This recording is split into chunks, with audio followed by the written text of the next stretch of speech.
Assalamualaikum warahmatullahi wabarakatuh. Selamat pagi semua, salam sehat dan salam semangat.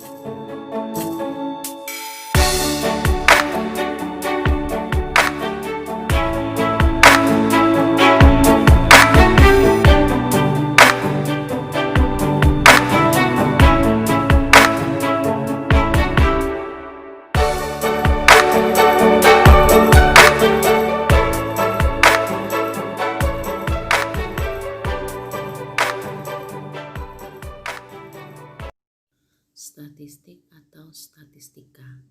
Mari kita simak perbedaannya.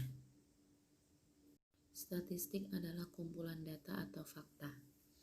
Contohnya, data pendidikan masyarakat Indonesia 2020 yang menyelesaikan studinya hingga sekolah menengah, strata 1 dan strata 2. Dari data statistik tersebut dapat kita susun, olah, analisa, dan kita tarik kesimpulan secara rasional, di mana akhirnya kita bisa mendapatkan salah satu kesimpulannya, yaitu terjadi peningkatan jumlah taraf pendidikan masyarakat Indonesia dari tahun 2015 ke tahun 2020. Itulah yang dikatakan statistika.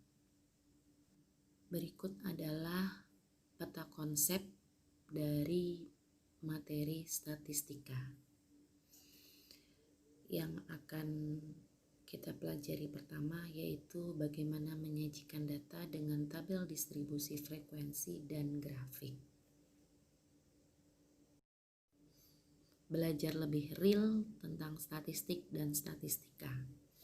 Ada seorang peneliti melakukan survei terhadap 80 pengusaha mengenai usia berapa mereka mulai berani untuk memulai usahanya.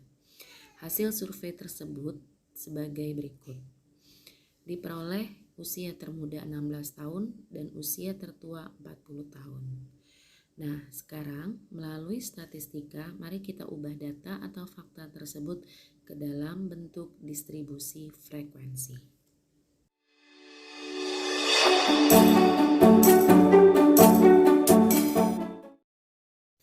Inilah yang disebut distribusi frekuensi, di mana dalam bentuk tabel yang terdiri 3 kolom, yaitu kolom pertama kelas, batas kelas, dan kolom terakhir frekuensi.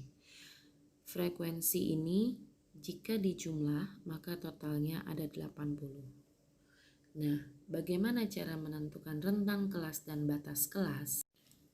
Rentang kelas dan batas kelas diperoleh tergantung kita ingin membagi data tersebut menjadi berapa kelompok. Di sini kita bagi menjadi 5 kelompok. Lalu bagaimana? Apakah wajib kita membagi menjadi 5 kelompok? Jawabannya tidak. Kita bisa membagi menjadi berapapun kelompoknya. Pertanyaan muncul, bagaimana menentukan angka-angka pada kolom kelas dan batas kelas?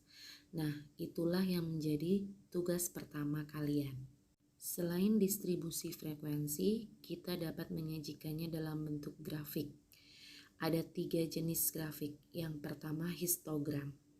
Dari data distribusi frekuensi yang tadi sudah ditampilkan, dapat kita ubah menjadi grafik dalam bentuk histogram seperti berikut ini. Berupa diagram batang, di mana angka-angka yang tertera di sumbu X berasal dari rentang batas kelas distribusi frekuensi.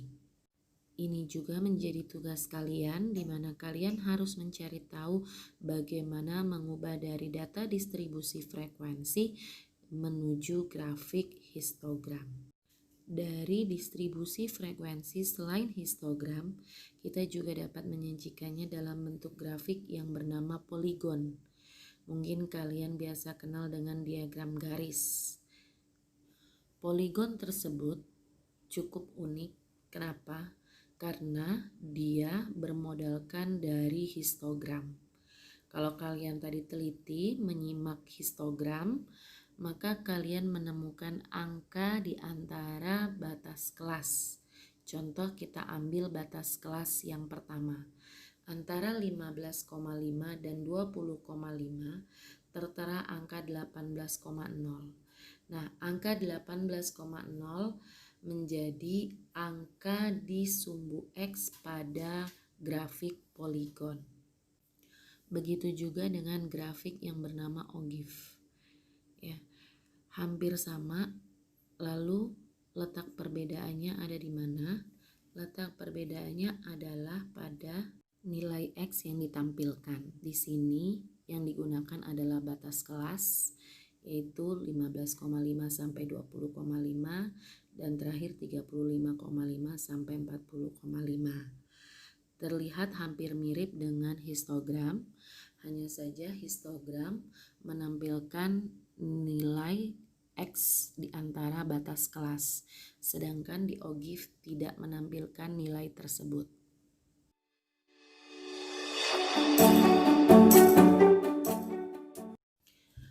Berikutnya kita masuk ke tugas. Kalian diminta untuk membuat video penjelasan cara merubah data statistik menjadi distribusi frekuensi yang dalam bentuk tabel tadi.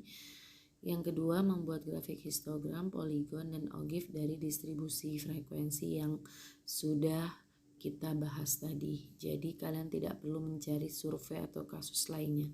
Gunakan survei yang tadi sudah dibahas. Baiklah, sekian dari Ibu. Kerjakan tugasnya. Nanti jangan lupa disubmit di Google Classroom. Terima kasih.